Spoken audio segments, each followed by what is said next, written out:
Pamumuno 2025. Pamumuno 2025. Pilipinas, magandang umaga po.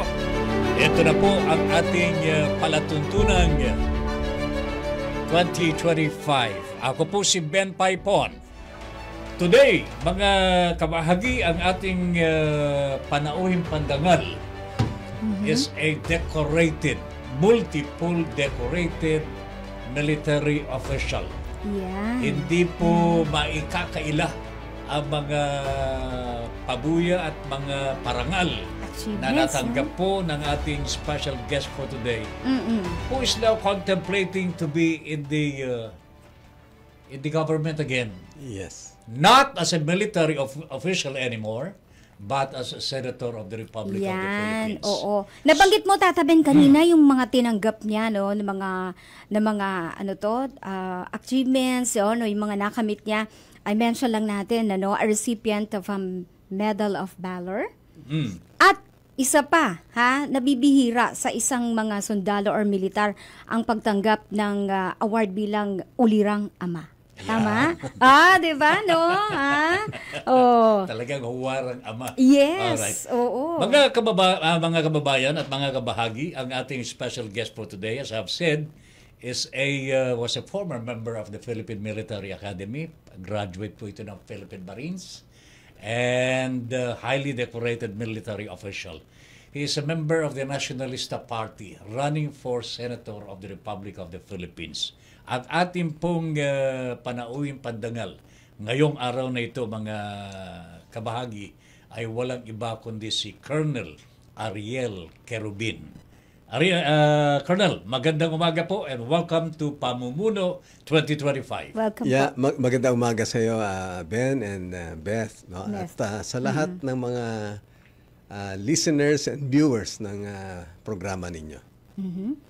Ayan. Colonel, siguro kahapon we commemorated the 39th anniversary of EDSA Revolution. Dapat pala si Sir Guest natin kahapon. Oo nga. Oo. Pero eto, Alam na alam niya, nangyari nun. Papakwentuhin natin ito Yan, muna. oo. Kahit kaunti lang mga kababayan. Uy, yung mga kabataan na nanunood sa atin ngayon, makinig kayong maigi. Tell us about your experiences during the EDSA Revolution. Before the EDSA Revolution, no? Kasi dito po nyo nakuha yung mga decorations po ninyo, mga Medal of Valor, lahat na po yun, mga kabahagi.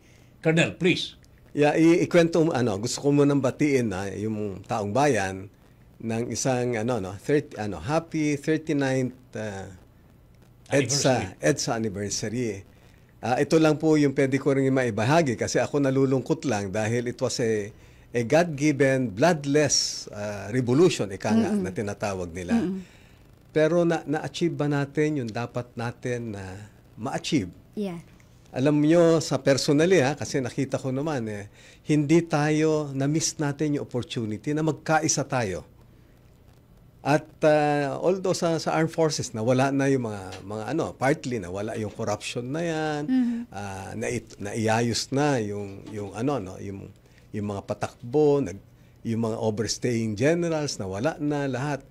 Pero we remained, we opted to choose new sets of leaders na nakakalungkot kasi they're all vindictive. Kaya admin after admin, makikita mo, palitan na kaso dito, left and right. Hanggang ngayon, hiwa-hiwa, hati-hati tayo, away-away pa rin tayo. So sayang ba yung diwa nung EDSA 1 na yan? Kasi ang pinag-umpisahan niyan, actually, di dalawang version ng kung tanungin mo yung grupo nung nila Butch Aquino, the late Butch Aquino, ang sasabihin niya, it was a military-backed civilian revolt. Tanungin mo naman yung grupo nila Senator Enrile, no? Ang sasabihin nila, it was a civilian-backed military revolt. Tanungin mo yung Ariel Querubin at saka yung assistant niya nung time na yon na si Alex Balutan, second lieutenant. I was a captain then. And second lieutenant naman to si Alex Balutan. It was an aborted coup. Aborted coup. Nahuli namin si yung security detail, ni Trade Minister Bobby Ungpin ng 10 in the evening ng February 21. After na ang utos sa amin, dalhin namin sa El Fraile. Alam niyo yung El Fraile, yung fourth drum dyan sa may Cavite, di ba? Yung parang akala mo barko na may anong ibig sabihin na pag lahat ng dinadala dun kasi pinapakain sa pating. Naku po. Oh. So meaning Pinapapatay. Pero we disobeyed, no. I disobeyed. Hindi nyo sinunod yung kautusan. Hindi ko sinunod. Ang sabi ko kaagad dalhin sila sa firing range. Kaya bandang huli umamin na rin yung then Lieutenant Michael Aspirin. Yung naging CEO ng Balisin at COO ng Alpha Land. So nung mahuli sila ng 10 in the evening, pinull out na kaagad yung 5th Marine Battalion sa Zamboanga. At that time, 6 pa yung C-130 na yan. Pagdating nila ng past midnight dito, i-deploy kaagad sila sa Pasig River kung saan doon daw dadaan yung mag-a-assault sa Malacanang. Yan, yung grupo na nila then Colonel Hunasan, then Lieutenant Colonel Rad Kapunan, and yung ibang teams nila. Nung Under huhuli, Enrile po ito. Yes, yes, nung hulihin na namin sila, nagtakbuhan na doon sa MND. MND ang tawag noon So, these are all untold stories ba of what really happened.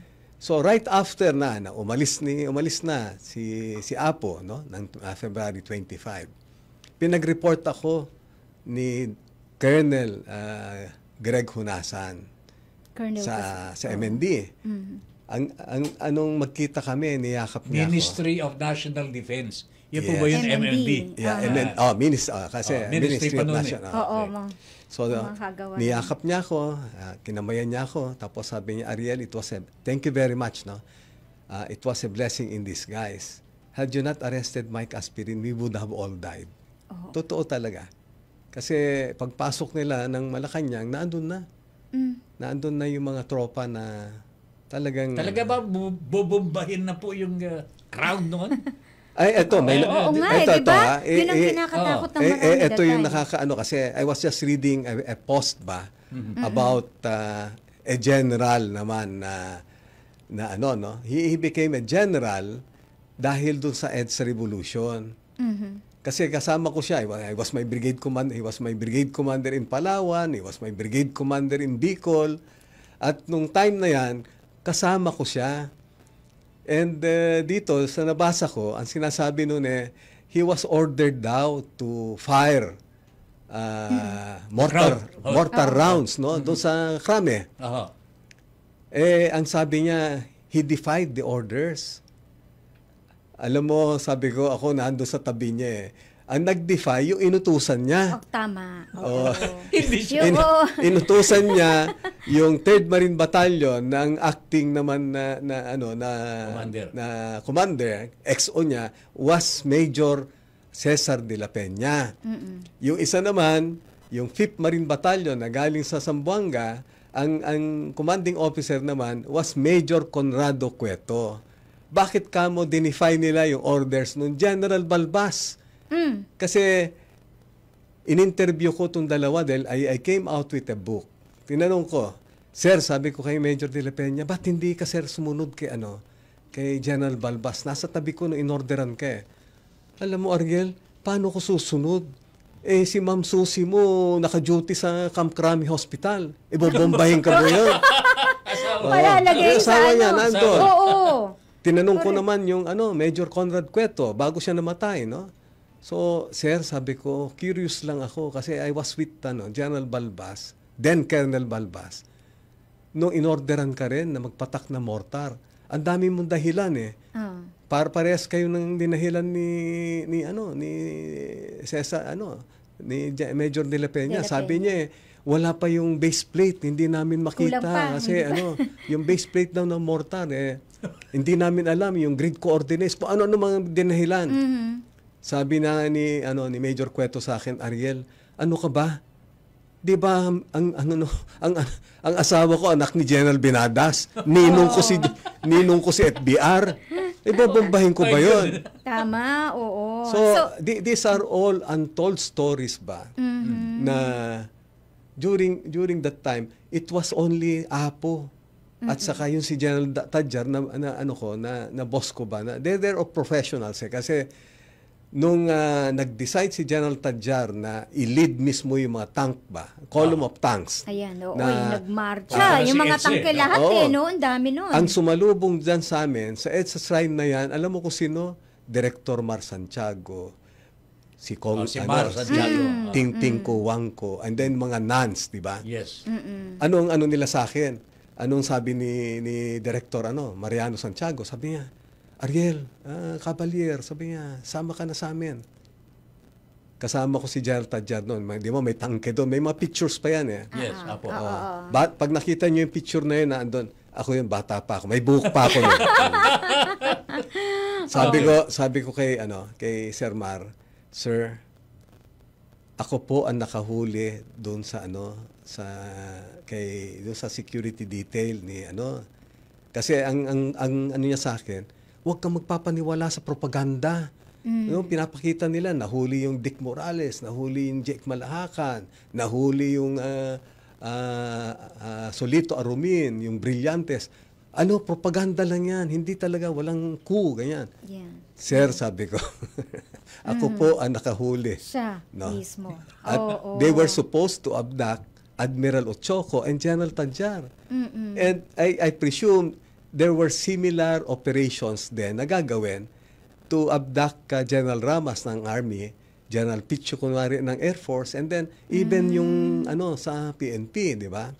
Kasi madaling araw yung mag-coup nung time na yan. Yes. So sabi ko, alanganing oras yun eh. Several factions of the Army, the Marines, and the Armed Forces of the Philippines before sila Apo Lakay left the country. Ang yan kasi at first, di ba, lahat naman loyal to the Apo, di ba?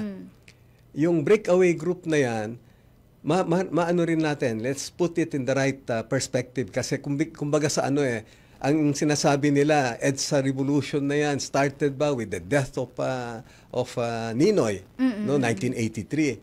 But kami na nasa armed forces noon, may animosity na between General Ver and FBR. Kasi yung grupo ni General Ver, they were all overstaying. Sobra-sobra yung na. Yung grupo nila FBR, yung mga class 51, yung mga yan, hindi sila mailagay sa posisyon. Sa tagal no? So, as early as mga 80s, 81, ganyan, meron ng animosity. May animosity na. Namatay yung Noynoy. Yeah. Ninoy, di ba? Namatay siya. Yes, oo.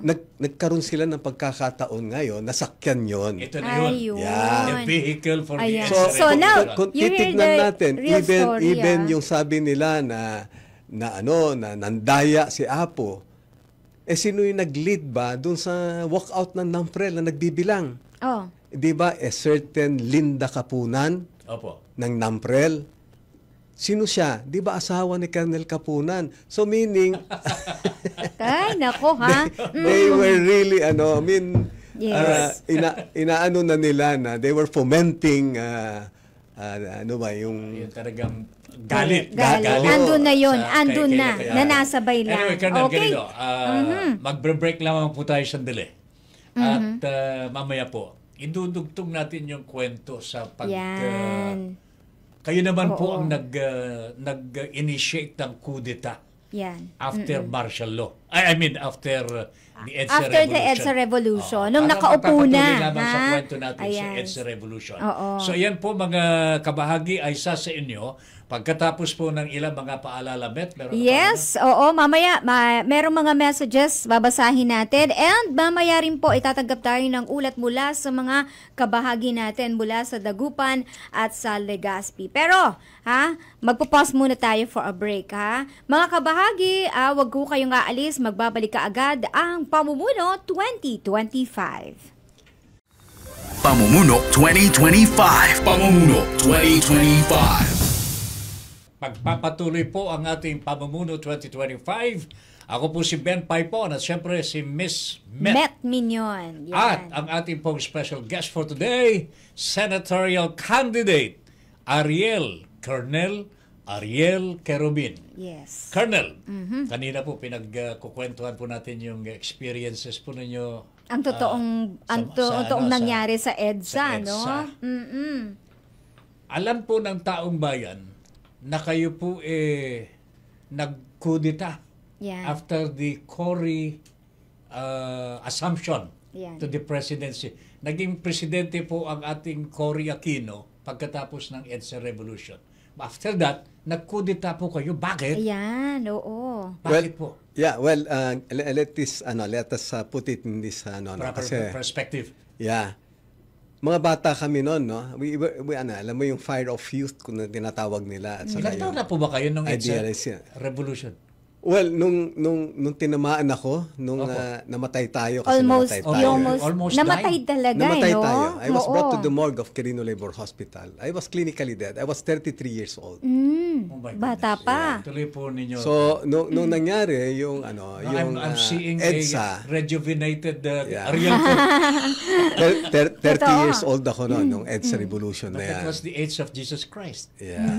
Bata pa But talaga you know, doon. sometimes nakakadisib yan na kasi yung itsura lahat. Pero marami kong tama ba? Marami kong scars. 52 daw po. Yeah. 52? I have 67. 67. 57. Oo. 67. 67. Oh, shrapnel wounds. Mga Kaya wounds. yung t-shirt ko na Until ganyan. now, kitang-kita pa ba? Yung mga yan, Ayan. Yung mga yan. Ito. Ayan. Hindi ba tayo maano ng ano dito? Okay lang Oo, naman yan. ma-censored? Actually, naandun ako sa isang TV ganito interview Nung tinatanggal ko, akala nila maghuhubad ako. Oo nga. So mo na, itigil Oo mo. nga. Baka ma-censored tayo. Ma-censor tayo. So my strap, my pancreas got ruptured, the portion of the left lobe of my liver, 6 feet of my small intestines were cut. My goodness. Okay, nabawasan, no? Yeah, nabawasan. So, pero you look very fit even now, Colonel. Just this morning, I did 350 non-stop push-ups. So, Kaya mo yun, Yeah, Tata it's Ben? I wish I could do that. Tuloy mo na, Colonel. Okay. Tuloy mo na yung Sige kwento. po. Bakit po kayo nagkudita? yeah, Yan. nung time na yan kasi, di ba, perceived na left-leaning yung bagong administrasyon. Kasi una, pag-upo nila, ni-release nila lahat ng mga nakakulong na mga leaders ng CPP-NPA. Particularly yung Joma season. Yun ang head naman ng CPP. Yes, head of CPP. the NP as Founding chairman. CPP and NPA. Yes. So ni-release nila ngayon, inilagay din nila sa kabinete yung iba na ang alam namin noon, mga left-leaning. Okay. Na iba card-bearing pa sila. Oo. So anong nito, 'di ba? Kami siyempre nakalaban namin yung mga yan And then hindi rin nawala yung cases ba ng corruption. Marami pa rin kasi parang ang kwento nga diyan pinalitan mo lang yung nakasakay sa kabayo. The same din na kabayo yun. Ngayon, Parang pareho din sistema. Ganun din. Yung Ariel Querubin, na very ruthless rebel hunter, very idealistic. So, I led the assault of Camp Aguinaldo in 1989. Kung saan naman, nasa loob na kami ng logistics command noong time na yan. Pero, nung lumipad na yung mga eroplano nila ng Mga Sikorsky. Sikorsky, meron din yung kanilang Tora, Tora? hindi Tora. Hindi, EDSA time yung mga Tora. Fighter planes na umatras ako sa White Plains. Pagkatapos noon, nag-regroup kami early morning ng December 3. Binabaril ko yung Sikorsky. Di sabi ng mga tao ko, Sir, sabi niya, nag-release ng rocket. Di sabi ko, nakita ko naman pero kahapon di man tayo tamaan Bano yung mga yan, sabi ko. Wow, nabulsay ako. Tinamaan kayo. Tinamaan yan ako. Yun. Di yung piloto ng Sikorsky na yan, turned out na kaibigan ko. Naku, kita mo nga Siya na- pala yung nagbibigay sa akin ng mga support dun sa aking mga ibang inkwentro noon na Ala. nasa field. No? Oo. And hindi rin niya alam na ako yung nasa baba. Kaya What a nga, coincidence. Kasi malayo, di ba? kaya Hindi nga, na ano. if I'm asked, di ba? Kasi it's really it's a public knowledge that I was twice jailed. I was twice given 4 years, amnesty. di ba, no, Colonel? I was twice given amnesty. Experience being brought to the morgue, clinically dead, fighting for what I believed was right.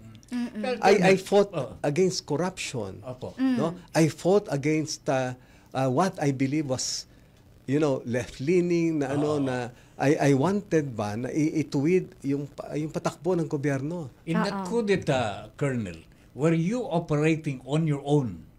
No. No, I mean, ibig sabihin, Meron po ba kayong commander? Meron po bang May nag-utos sa nag-uutos. inyo na mag-coup-d'etat? meron kaming organization kasi at that time identified naman yung nung ano yan kasi there were three groups actually. RAM, SFP, RAM, YOU. SFP, yes. Oh, Di ba RAM lang yun nung una, Yung- Colonel? Oh, yeah, Tapos RAM. nasama yung YOU? Yeah, ang Oo. kwento dyan kasi, kaya naman nagkaroon ng YOU, nakita namin kasi na yung mga leaders namin, nung una na para kaming, we were just pawns. Hindi namin alam. Sinusubo na lang na gano'n. Nangyari yung mga Makati Siege, nangyari, puro mga junior officers itong, kami yung gumagalaw eh. Kaya sabi namin, we might as well, separate ba kasi at least tayo, pure yung intention pa natin.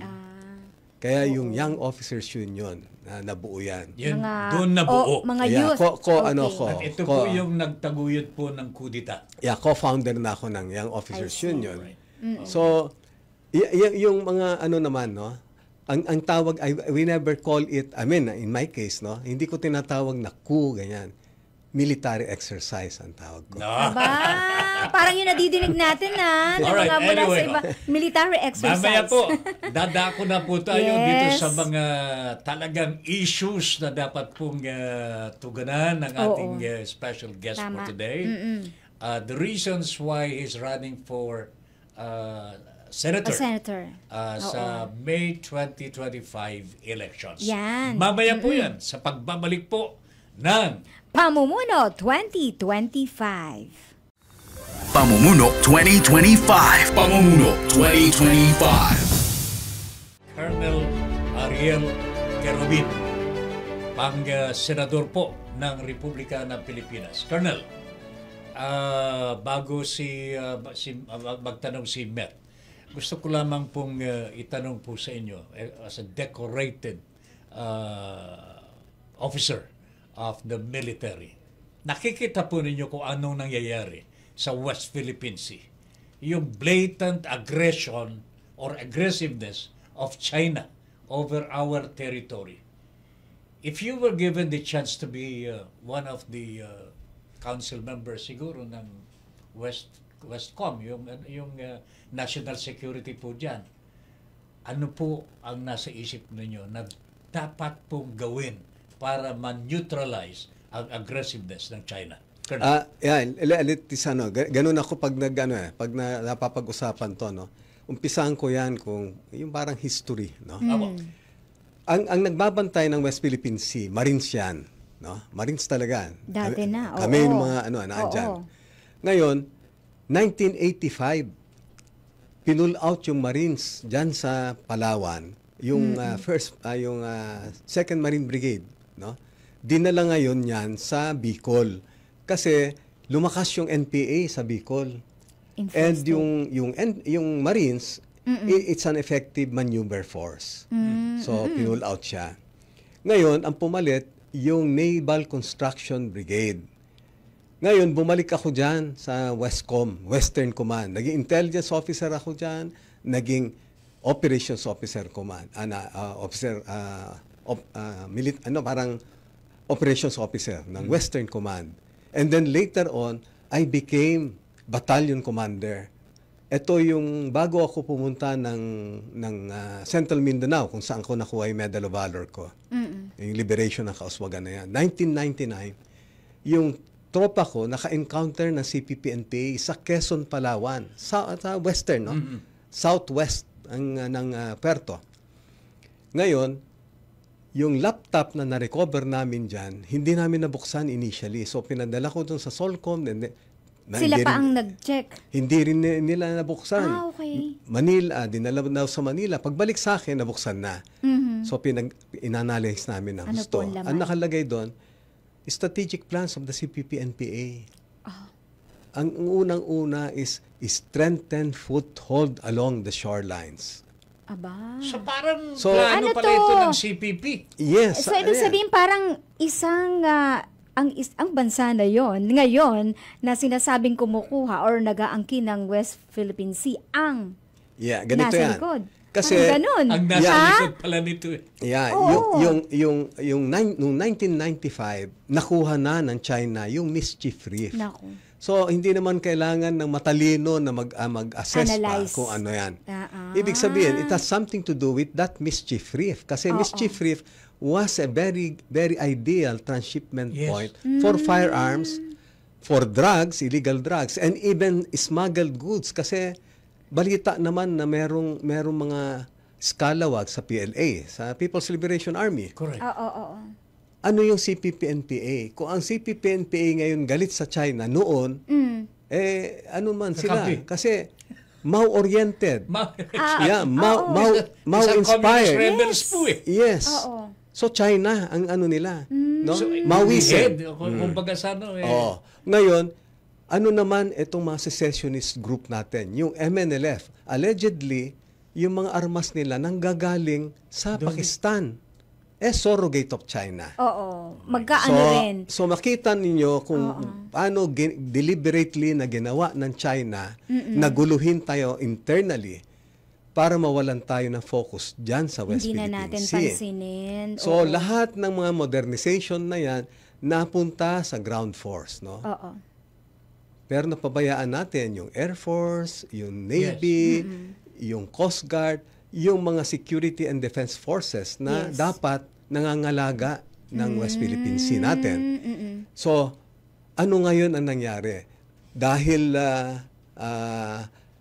nag-wane na o nawala na yung insurgency, marami ng areas na nagkaroon ng insurgency free na nag-shift na tayo gradually para sa external na threat. Kaya natutukan ngayon to. Ngayon, anong nabulaga tayo nung nakita natin it's all preponderance of forces. Oo. Nandiyan na yung ano.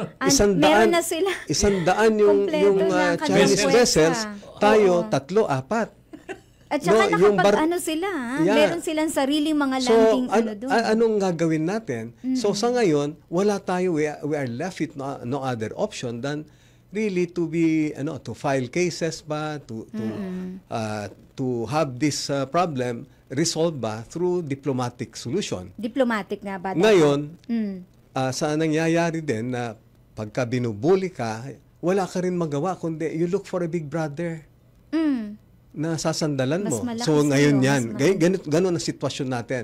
Pero sa akin, we can never be forever dependent on any superpower. Meaning, marunong dapat tayong tumindig on our own. Kasi mas marami tayong makukuha na concessions dito sa superpowers na to dahil yung strategic location natin pinag-aagawan nila. Colonel, do you think our government failed to see the plan of China then? Well, With all the That time. CPP, NPAs, Yes. the Boro, Mga rebels, insurgency, ang lakas ng time na yun Hindi eh. ba nakita ng ating gobyerno ang panganib para sa ating bansa? Ang tingin ko ginamit nga ni yung special yung assessment na ginawa ako, pinadala ko sa taas, ginamit din ng then Senate President Juan Ponce Enrile sa isang privilege speech niya. So alam nila 'yon. Kaya nga makikita natin, depende na rin yan sa foreign policy Yes. na So tama lamang po ba, Colonel, ito ginagawa ng ating Pangulo ngayon? Palibhasa, wala tayong lakas katulad po ng China. Puro diplomatic Binubuli po protest na lang tayo. The aggression is there. Ang dami-daming barko ng China dyan sa West Philippine Sea. Wala na tayong gagawin kundi diplomatic protest. Is that correct? Yun Is that lang. the effective way? Hindi naman. Nakita natin, pinirmahan na ng ating mahal na Pangulo So, yung SRDP, yung Self-Reliance Defense Posture Revitalization Act. Okay. So anong ibig sabihin nito? Dati-dati na meron na to nung panahon ni Apo na tinanggal nila, di ba? So, binabalik lang. Kasi malala ninyo, meron na nga bongbong rockets noong araw eh. And my sister who graduated nga from Mapua na chemist, part siya yan ng nung bongbong rockets na yan. Nasa Sangli noon. Pero natigil yan. So meaning, ibalik natin. Kailangan natin talaga ipakita na we are self-reliant. Pero Kayo po eto, Colonel. kung kayo po maging senador, Yan. Colonel, Oo. Anong pwedeng what gawin natin? are you going to do about Yes. this Lalo na yung situation in the West yung Philippines? binanggit nyo na paano natin sasabihin na tayo ay magiging dependent na. Independent na. Oo. Ituloy natin, fast track natin ito ngayon, no? Itong mga programa. Kasi, would you believe, nag-i-import tayo ng bala ng 105 natin, pati pag-create ng barko, lahat ito. So, ipakita natin na kaya natin tumindig on our own. Kasi, kaya tayo nangyayari ito, no? Mga options natin maging transparent at very effective din. Pag binubuli ka, nandiyadyaryo sila lahat. Ang dami ng mga bansa na nagsisimpatize sa atin. And would you believe, effective din yan. Kasi ang China naman, di ba, kahit papano yung economy nila namumroblema rin. Nagdidepende rin yan sa ibang mga bansa. Kung marami ng galit sa kanila, magbigay ng mga sanctions yan, kawawa din sila. Correct. So, mapipilitan sila. No? Colonel, sa tingin po ba ninyo, hindi pa po tayo late sa ating trust to modernize the armed forces of the Philippines? Are we not too late? Wala naman masasabi na kasi nobody really wants to go to war. No, but we don't want to go to war, pero we have to defend our territory. And parang kulang tayo, ha? Well, kulang tayo sa mga gamit. Oo. Water cannon Yan, kasi ganun na talaga mangyayari dahil sabi ko nga it's all about preponderance of forces. Galing ako ng Pag-asa a month ago. Opo. Pag nakukunan nga ako, binawagayway ko yung flag na ganyan. Yung background ko, China Coast Guard ship. Chinese militia ships. Buti hindi kaya nabomba doon, Colonel. Yeah. Paglapag mo pa lang nga, yung hindi Globe at saka Smart China yung Yes, oo. So, okay. Meron pa akong isang tanong, Colonel, kung babalikan natin, kaya nga po ay nakulong, no, ng 2 beses na. And yung isang dahilan is because of corruption, right? Oo. Sa obserbasyon nyo ngayon, sa takbo ng ating gobyerno, no, na lagi natin nadidinig, until now, there's this corruption in the government. Ano po ang masasabi ninyo and what can you do kung kayo po ay maluklok bilang senador?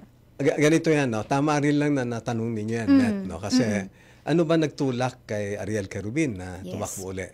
Sino ba sa mga tumatakbo ngayon na nakaranas nung pinagdaanan nung Ariel Querubin? Opo. Kasi nakita niya, naranasan niya, na ano niya talaga yung kahirapan, lahat he has seen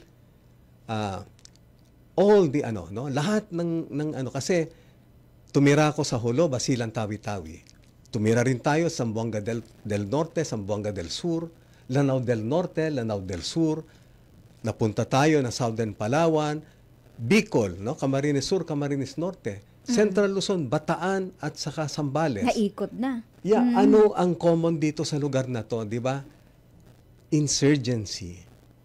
Kung saan pinapadala yung Marines noon, ang tindi ng insurgency. Ano ang nagdulot dito sa insurgency na to? Di ba? Kahirapan, kagutuman. Anong dahilan din? Ba't may mga naghihirap dyan na Root, ang pinaka-root. Di ba corruption? as early as corruption na rin, no? Oo. Walang eskwelahan kasi nabubulsa naman yung budget para dyan. Wala rin infrastructure. Paano mo kunwari, non-delivery of basic services kasi yung dapat na pondo para doon, nabubulsa rin. Nadistino tayo sa Marawi, brigade commander ako. Every time na mag-attend ako ng conference sa Cotabato City, nadadaanan ko ang gaganda ng mga bahay. Kanino yon? Kay mayor, kay governor, kay congressman. Sa mga nakaupo, oo. So, ito, Ben, Met, ang nagtulak sa atin na tumakbo ba? Kasi I cannot just take it sitting down, no? Nakikita mo, nangyayari ito. Ang tindi ng korupsyon. Pero Colonel, ito bang corruption na ito dulot ng pagkakaroon po natin ng mga tinatawag na mga rebelde?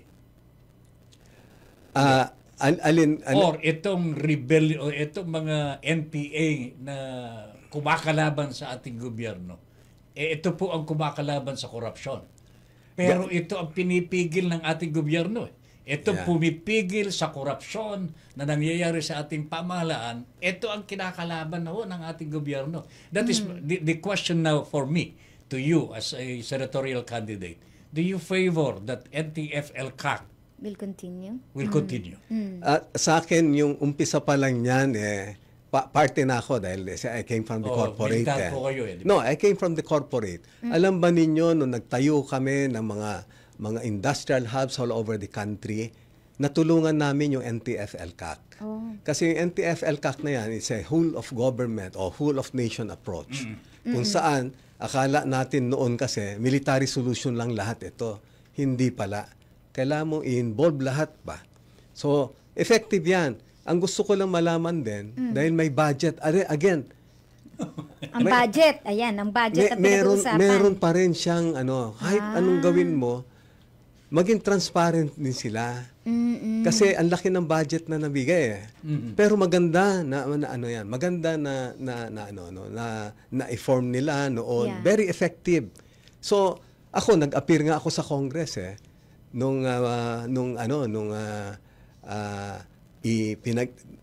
ang hearing is about the amnesty proclamation that was given by the President.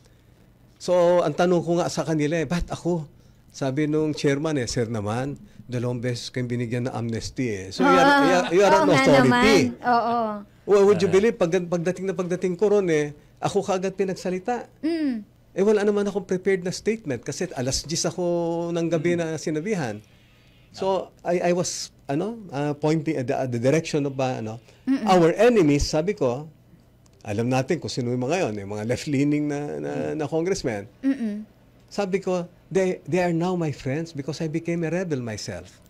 But they are no longer ideologues. But they thrive on issues. So for as long as these issues will not be addressed by the government, insurgency will persist. And what are these issues?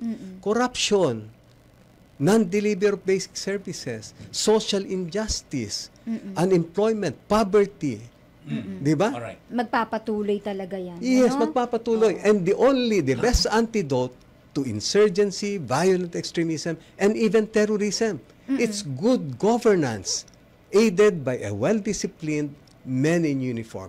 Take it from Ariel Carubin. I've been through it. Yan, ako, sige. Tutukuyin natin yan ito mamaya. Pero, sa pagpapatuloy Tataban, hindi na tayo magbe-break. 2025. Hindi na tayo magbe-break. Hindi na tayo magbe-break. Tutuloy-tuloy na natin para, para masulit daw natin itong pagkakataon na ito. Minsan lang to ha? Colonel, ito, nabanggit po ninyo corruption. Root of all evil. Yes. And hindi po natin masasabi because of the rebels, because of the CPP, NPA, because of these bad eggs in the government and so on and so forth. Pero kung baga ito, pinagsama-sama na itong mga bad eggs in the government that have to be changed. Kinakailangan po sigurong alisin po ito. But how can we do that? Meron pong mga cases ngayon na pending. Impeachment case of Sara Duterte, hindi ba tuloy-tuloy? ICC investigation of Rodrigo Roa Duterte, hindi matuloy-tuloy. Ano sa tingin po ninyo ang dapat po dito, Colonel? Yan din ang dahilan na nakita ko kasi alam ninyo, ang kulang ngayon sa Senado, isang matapang na senador. O kinakailangan ilagay natin si Ariel Quirón. Matapang, ha? Hindi Matapang na aatras. senador na wala siyang kinakatakutan ba na para isulong yung kapakanan ng taong bayan. Yung mga Yeah. batas na para sa kapakanan ng taong bayan. Yeah. At wala rin ho siyang sasantuhin. Kasi subok na siya eh. Sabi ko nga, nakita naman natin. Lahat no? kinalaban yun eh. Oo. My loyalty to a friend no? Yes. ends when my loyalty to our country, to our countrymen begins. Wow. So, ganyan, nakita na natin. Mag-general na lang ako sa Marawi. I was a brigade commander.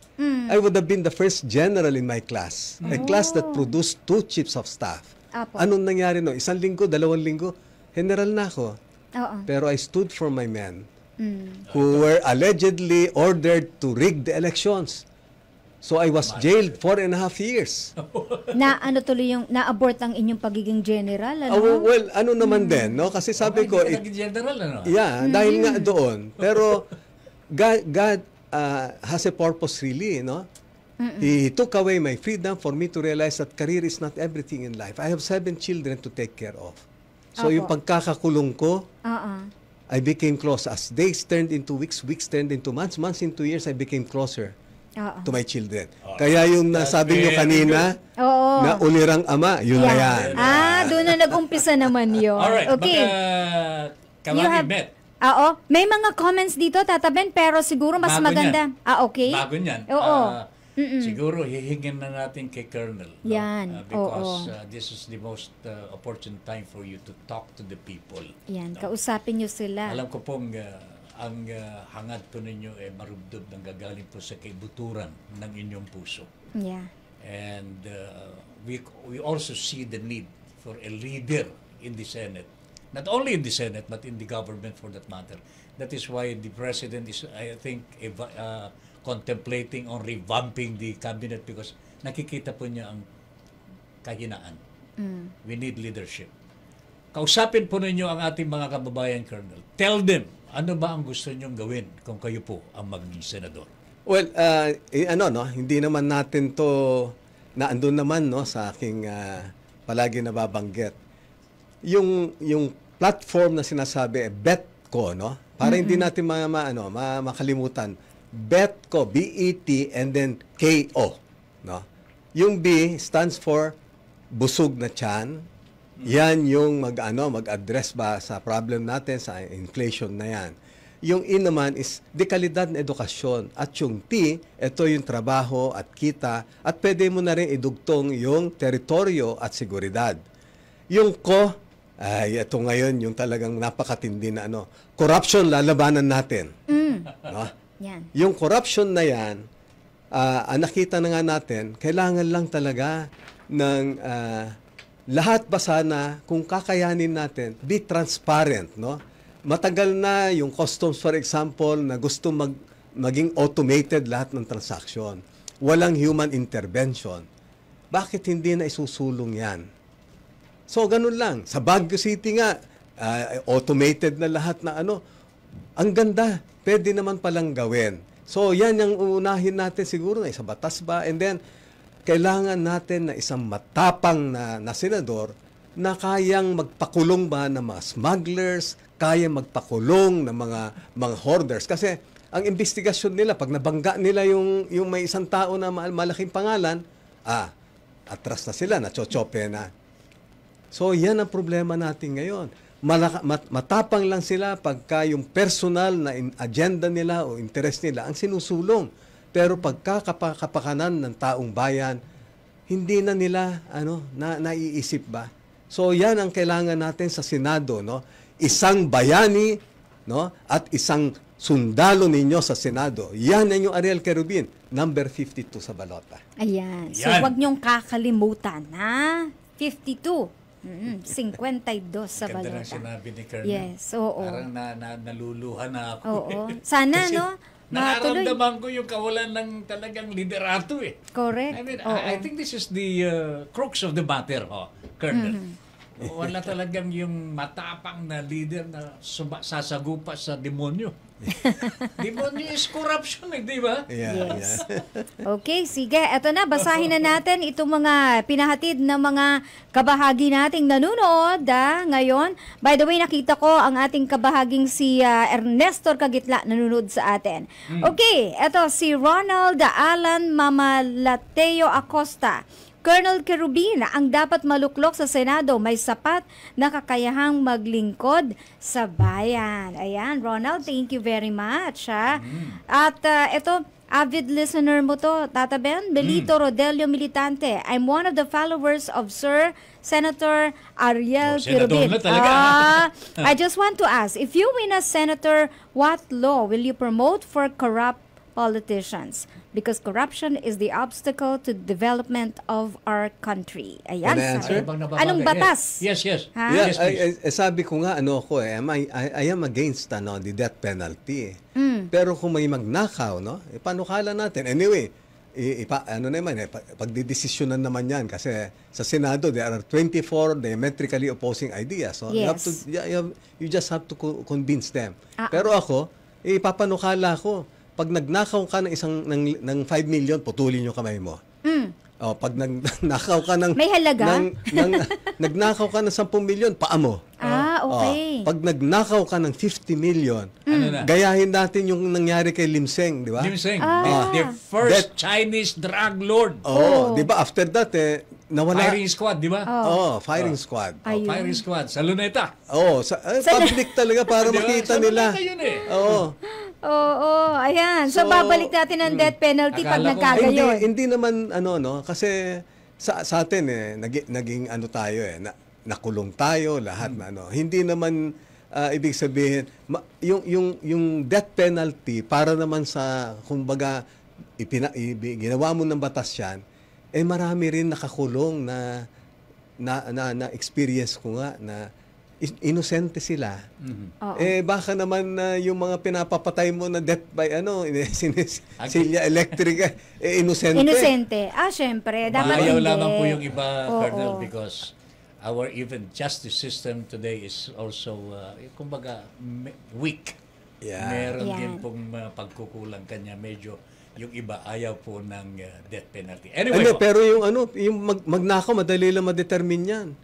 Pag nakita mo, gumanda yung bahay niya, yung bulsa niya, palaging mabumubukol.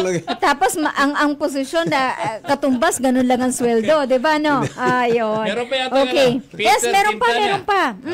You are the best for being senator. Yan. Tiana Ferrer, kung sakaling maluklok ka sa posisyon, paano mo at titiyakin na mananatili kang tapat sa interest ng mamamayan at hindi sa anumang party? Meron kasi naluklok Nationalist na party kasi Pagka naluklok, nagbabago na ni. Paano ba yan?